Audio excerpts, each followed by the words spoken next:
assunto. E quando a gente fala 7 igrejas, a gente não está falando de 7 igrejas tipo Universal não são igrejas atuais. O que são as 7 igrejas do Apocalipse que tem uma importância, né, na escritura?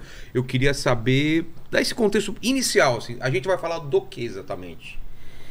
Bom, as 7 igrejas, elas existiam na província romana da Ásia, e elas de fato existiram, né, no primeiro século depois de Cristo. E ali, embora sejam igrejas físicas, locais, né, igrejas com realidades próprias, Jesus se dirige a ela, né, na verdade ao anjo da igreja, e com uma mensagem para cada uma delas, mensagem que pode ser absolutamente aplicável também aos nossos dias. Eu enxergo, né, as 7 igrejas de 3 maneiras diferentes.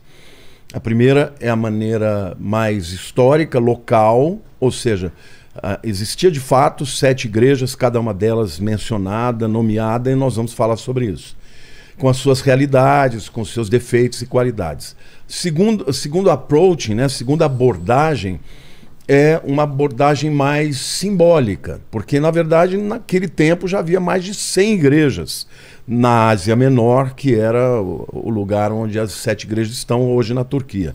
Mas por que 7? Porque 7 nas escrituras, e sobretudo em Apocalipse, é um número que fala de plenitude. Então, no Apocalipse você vê muitos 7, né? Você tem 7 igrejas, 7 anjos, 7 candelabros, tem muitos 7. Porque o 7 é um número que representa a totalidade, a plenitude. Então, eu acredito que seja também uma mensagem de Cristo a toda a igreja, de todas as épocas, e também dos nossos dias. Ou seja, as mensagens que foram endereçadas a essas igrejas podem se aplicar a nós hoje. A gente vai ver como elas realmente se aplicam. A gente está falando então do Apocalipse, basicamente? Ou essas 7 igrejas não, são citadas? Está dentro do Apocalipse, só que é uma primeira parte do livro, não é o livro como um todo. Entendi. E a terceira maneira de enxergar é uma maneira também histórica, na medida que cada uma destas igrejas, mas eu diria que ela é profética, representa uma época da igreja de Cristo, da história.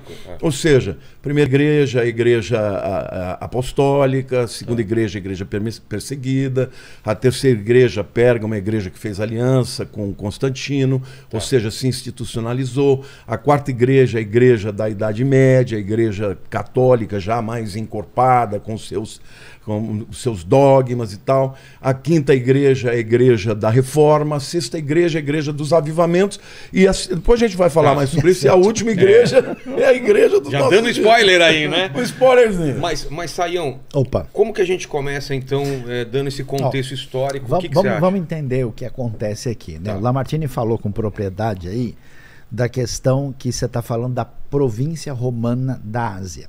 Para entender o que acontece, a gente vai ter que lembrar do livro de Atos, porque o apóstolo Paulo, ele concentra a grande parte das suas viagens missionárias ali. Por exemplo, uma das 7 igrejas é Éfeso.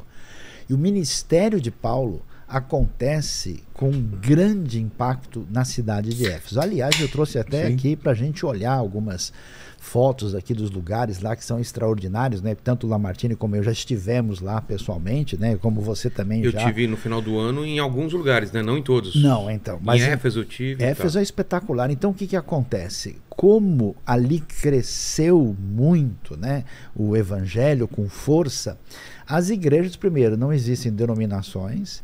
Segundo, essas igrejas não são templos, é a comunidade das pessoas que segue a Jesus. E esse pessoal está enfrentando um problema muito sério. Eles estão enfraquecidos por causa, a maioria dos cristãos são escravos, tem opressão romana, tem uma série de situações difíceis, eles estão confusos do ponto de vista teológico e doutrinário, estão fraquejando. E ao mesmo tempo, houve uma grande repressão à fé na época de Nero, do ano 54 até o ano 68. E agora, nós estamos na época do Domiciano, onde a coisa também está difícil. E o que o pessoal está esperando? Que Cristo volte. E então ele você não acredita voltou. que o Apocalipse foi escrito na época do Domiciano? Sim, sim.